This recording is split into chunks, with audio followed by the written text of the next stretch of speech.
नागपूरमधल्या रेशीमबाग मैदानावरती एक अनोखा असा सोहळा सुरू आहे।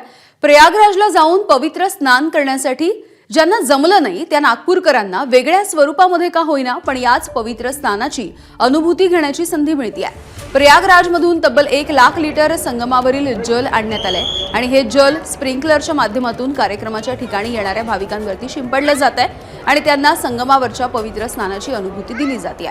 त्यामुळे मोठ्या संख्येने या 2 दिवसाच्या उपक्रमामध्ये भाविक येत आहेत। महाराष्ट्रामधील सर्व प्रमुख संतांच्या पादुका सुद्धा भाविकांच्या दर्शनासाठी आणण्यात आल्या। काल एबीपी माझाचे मुख्य संपादक राजीव खांडेकर सुद्धा या सोहळ्यासाठी उपस्थित होते। आज मुख्यमंत्री फडणवीस सुद्धा संगम जल आणि संतांच्या पादुकांचं पूजन करणार आहेत आणि इथला आढावा आमच्या प्रतिनिधींनी घेतलाय, आपण बघूया।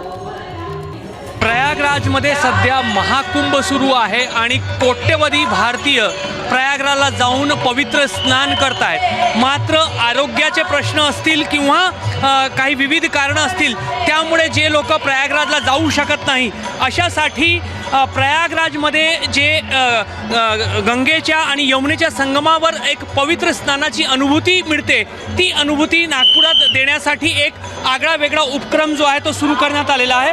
प्रयागराजमधून संगमवरील पवित्र जल जो आहे तो मोठ्या प्रमाणावर नागपुरात आणण्यात आलेला आहे आणि रेशीमबाग मैदानावर तुम्ही पाहू शकता की प्रयागराजमध्ये संगमावर जाऊन ज्या पद्धतीने एक स्नानाची अनुभूती मिळते त्या पद्धतीचा स्नान जो आहे तो लोकांना अशा पद्धतीने स्प्रिंकलरच्या माध्यमातून त्यांच्यावर तुषार फवारून मिळावा अशी एक सोय करण्यात आलेली आहे। प्रयागराज जाऊ शकत नाही जे लोक त्यांच्यासाठी एक वेगळी सोय आहे। खूप छान केलेली आहे सोय आणि इथे प्रत्येक महाराजांचे इथे पादुका ठेवलेले आहे, याचा आम्ही भरपूर आनंद पण घेतला आणि दर्शन पण घेतले।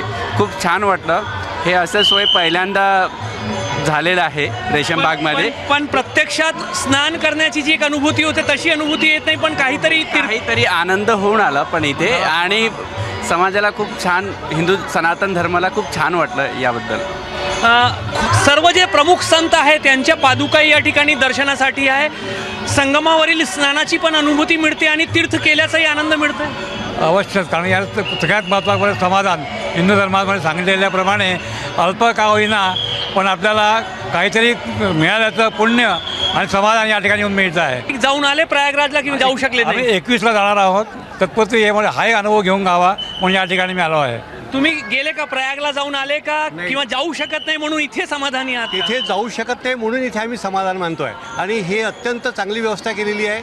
आदरणीय गडकरी साहेब आणि फडणवीस साहेबांनी जी व्यवस्था केलेली आहे हे सर्वसाधारण हिंदू धर्माचे जे लोक आहे जे तिथे जाऊ शकत नाही त्यांच्याकरता ही जी व्यवस्था आहे खरोखर ही हिंदू धर्माकरता पर्वणी आहे। आतमध्ये गेल्यानंतर विविध जे संत आहेत त्यांच्या पादुका जे आहेत त्या या ठिकाणी आणण्यात आलेल्या आहे आणि त्याचे दर्शन जे आहेत ते लोकांना करता येत आहे। ही सुविधा जी आहे ती नागपुरात वेलवेबल ग्रुप तर्फे करण्यात आलेली आहे आणि मोठ्या संख्येने भाविक जे आहेत ते या ठिकाणी पोहोचत आहे। कॅमेरामॅन अतुल हिडेसह रजत वशिष्ठ, एबीपी माझा, नागपूर। एबीपी माझा, उघडा डोळे बघा नीट।